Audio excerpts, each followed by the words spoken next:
To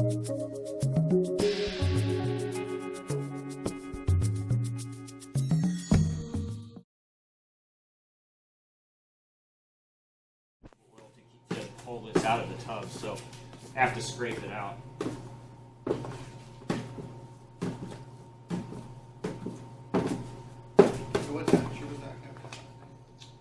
Remember we couldn't get the temp when we mixed. I was shooting for like 65. It came out at like 76. I held it in the cooler until about 8 o'clock and it dropped it to 62.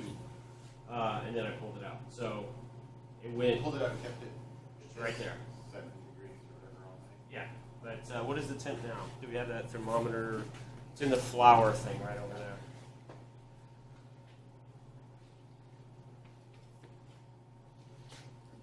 $68.1.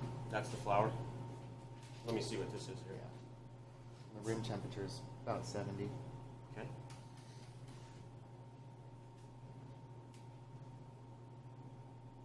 Yeah, 66 thereabouts. Maybe 65 and a half. So anyway, so folding basically, I like to bring all the sides into the middle, and just give it a stretch and back down. Flatten it out and stretch out, and then stretch out. So that's basically how I like to fold. We'll go back in the tub.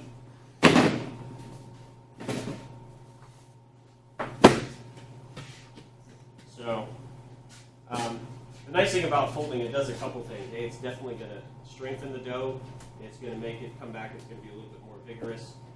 If you have temperature zones on your dough because you retarded or whatever, like if the outside's cooler than the inside, it redistributes all that temperature. And I'm a big fan of it, but at some point, if your bakery is of any size, folding begins to be a challenge. Like George at Essential there, he's making, I don't know, I think he said 20,000 pounds of dough a day.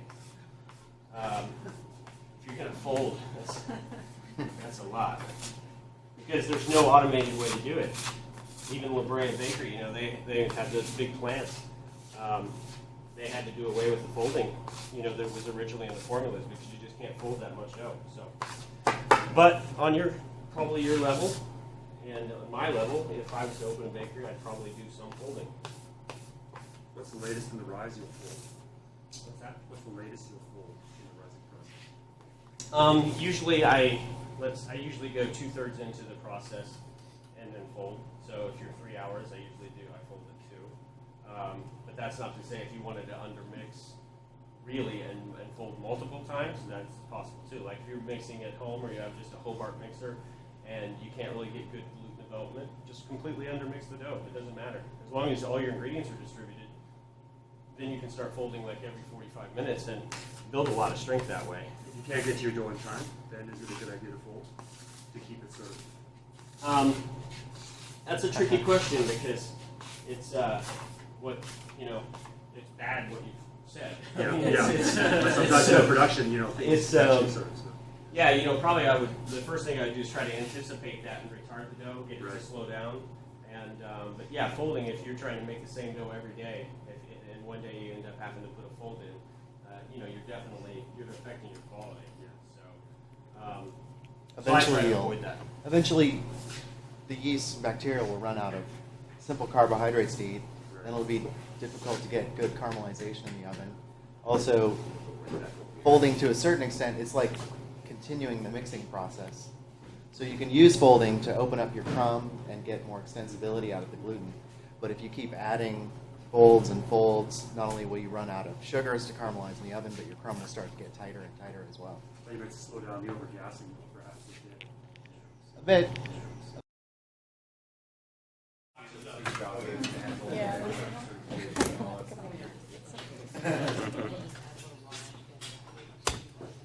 all right, so let's probably 3 tubs then. Where do we want to go? 2. I already did the other one.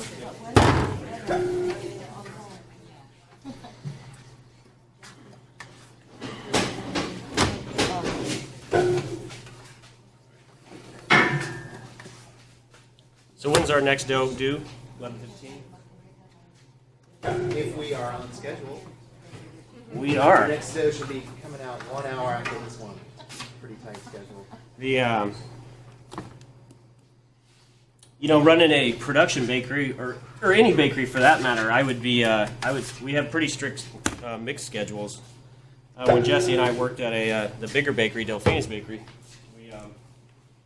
we had it down to, a dough would come out of the mixer at 10:15 and then 11:15, or I'm sorry, 10:30, 11:45, and then everything's calculated all the way across the board.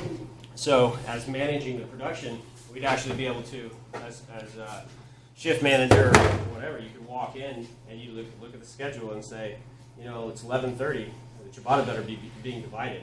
And then we made it predictable by the dough temp was correct. And so you begin to manage it. It's not, you're not always guessing at where you are. There's a real system.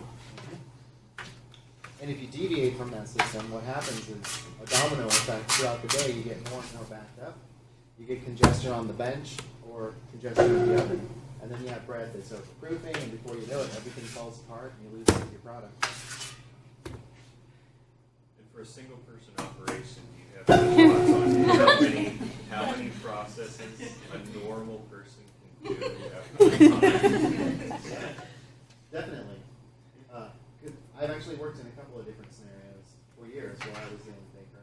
And instead of actually using Excel to produce a production schedule, that's not necessary. You can use it in your head.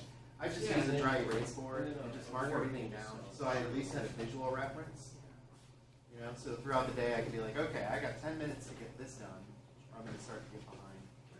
And that always worked well for me. And just sort of plan your day at the beginning of each day, sketch it out, and then try to hit those times.